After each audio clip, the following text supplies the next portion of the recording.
Welcome back to the channel. Thank you guys for hanging with me on this Wednesday. In today's episode, I want to explain what swim jig I use and all the different styles of hooks in the situations that I use those in, because I feel like you're going to probably spend some money, I know I have, on swim jigs that are not for the correct situation, and you're going to have a box full of jigs you never use. So I'm going to go through what type of cover I use it in, the scenario, the reason, and what you can do to land more fish depending on the rod, the reel, the whole setup. So I use one style head. It's a bullet style head. It has an eye on it. That's a Dirty Jigs. Now, Dirty Jigs makes 4 different types of swim jigs that I use. All the heads, though, look like that.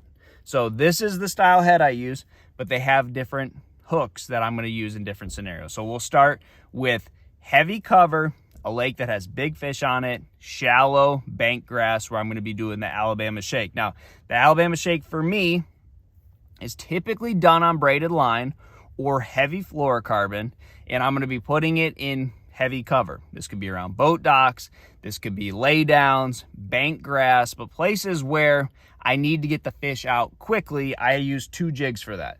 So I'm going to use the No Jack, which is a Siwash 5/0 hook, and that is strictly braided line. So anytime that I am swimming a jig with that Siwash No Jack Dirty Jigs swim jig, it's going to be anywhere from 50 to 65 pound braided line. It's going to be on a lake that has big fish or heavy cover or both, but that big hook, 5/0 hook, is going to be like a gaff. So I'm not typically going to let that rod load up. Most of the time I see the bass come up and eat it because I'm just pulsing it right under the surface. I see them boil on it, or I see them explode on it, and I set the hook immediately. Now, that's not the most ideal way to set the hook, but I don't always have time to let the rod load, let the fish get it. You know, it's typically in grass or it's around a stick. You know, it's not the best situation to be fighting a fish. So I don't have a whole lot of time, and I use that hook like a gaff. I'm just yanking on them. And I think that bigger, you know, that hook has a lot of bite. You know, there's a lot of room between the point and the shank. Using it as a gaff, I'm just sticking on them. So times when I will go down to fluorocarbon, I will go with just the standard Dirty Jig swim jig. And that's the same size hook. It's a 5/0 hook, but it's not a Siwash. It's a medium gauge jig hook. I like this on 25 pound fluorocarbon, typically on lakes where I don't have giant fish, or maybe I'm fishing it around docks or something, floating marina style docks that have floats on them where I'm not worried about them wrapping around the poles, but I want to have a better skipping action. It's easier for me to skip on fluorocarbon, so I'll go with 25 pound fluorocarbon, and that's typically marinas, docks, places where I'm not worried about the fish tangling me up rather in wood. Now, I have also tried to use that around bank grass, and if you don't have fish that are bigger than 4 or 5 pounds on your lake, you can do that. It's not necessarily easier, in my opinion. I feel like it's a lot less work with braid. That cast just kind of sits in there better. The whole thing is just easier with braid. But sometimes you want to use fluorocarbon. Maybe the fish aren't getting the bait as well. Fluorocarbon sometimes will let you get the bait, lets the fish rather get the bait a little bit better. So I have went with that, but I have also broke 25 pound fluorocarbon off in gator grass, bank grass, water willow, that type of grass on lakes that have really big fish. So not the best thing to do if there's 7 or 8 pounders swimming around. Now, the other thing with that big hook, you're working the fish. You should be whipping the fish. You should have a heavy action rod, you know, 50 or 65 pound braid. So that hook point should be moving towards you at all time. The only time that you should lose a fish is it jumps towards you, putting some slack in the line. But there should be no slack in the line. You should have no problem just wrenching that fish out. You know, unless it's like 7 or 8 pounds, then you're kind of at the mercy of the beast. But if it's a 3 pounder, anything smaller than that, they should be coming straight to the boat with that big hook, heavy line, heavy rod. So when I get out into offshore grass, what I feel like is the most ideal hook set is using the compact dirty jig swim jig, and this comes with a 4-aught hook.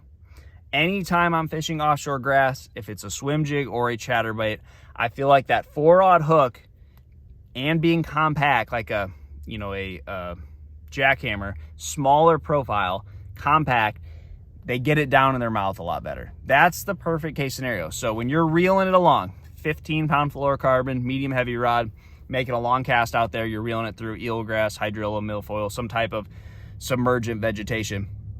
You're winding it back, you feel that tick, keep reeling like you should with any type of jig. Keep reeling till that rod loads, and then pull into them.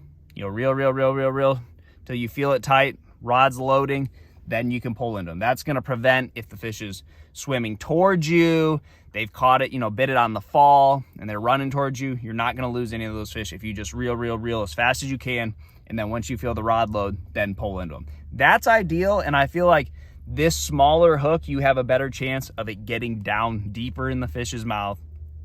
You're tricking them, and they're gonna get it down deeper. This is a really good bait to trick fish. So they think it's real, they're gonna get it down. Now, there are quite a few different ways to look at how soon you should set the hook, when, all that.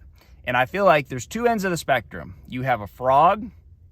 If you don't set the hook immediately with a frog, they drop it. So there's something there. I'm not gonna scientifically try to give my opinion on what's happening in the bass's brain, but I know there's some kind of negative thought or whatever a bass does, drops a frog immediately. The total other end of the spectrum is a Carolina rig, where they rarely ever drop it. So there is something there. Now, if we go back to the times when I do the Alabama shake with, the big, chunky, meaty craw trailer on the back, I'm keeping it right under the surface and I'm pulsing it. Sometimes they do just think it's real and, have no doubt in their mind, and they get it really good way down in their mouth.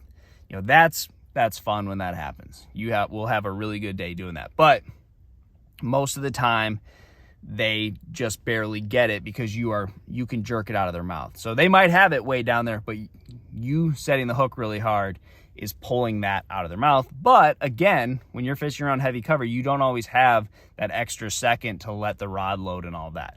In the hydrilla, in the milfoil rather, you do. So whenever I'm fishing out there, I'm typically putting a swim bait on it, and I'm kind of slow rolling it and just kind of letting it nick the grass, and I'm popping it out of there. But anytime I'm out in submergent vegetation, it's all about the 4-aught, the compact swim jig. Now, the only other time I will go down to the Finesse swim jig, which is a light wire hook, same head, less strands of skirt material on there.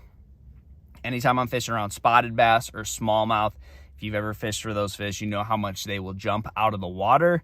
So for that, I like that smaller diameter hook. As long as you throw it on a medium heavy with 12, 15-pound test, you shouldn't bend out that hook. Loosen your drag a little bit.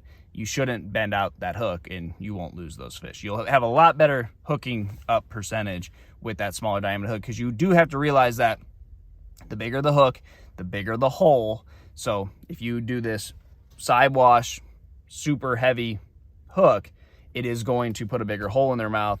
But again, with that bigger hook, that hook point is coming back to the boat. There's nothing stopping me. I'm not playing that fish out.